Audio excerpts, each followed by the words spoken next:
ស្លឹកលហុងណែផ្លែលហុងហើយកូនលហុង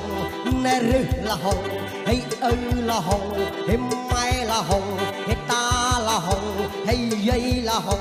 កកូលហុងបហើលហុងហើយភ្លៀលហុងហើយញោមលហុងហើយបុកលហុងដោះ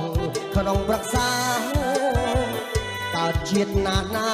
បងសូមប្រាថ្នាបេះលហុងក្នុងព្រៃសូមប្រាថ្នាបេះលហុងក្នុងព្រៃហើយណែបងសូមសួសិនអូននៅក្រមុំឬអាកោមានប្តីហើយណែអូនកើតឆ្នាំអីបានជាស្រីរូបល្អដាច់គេ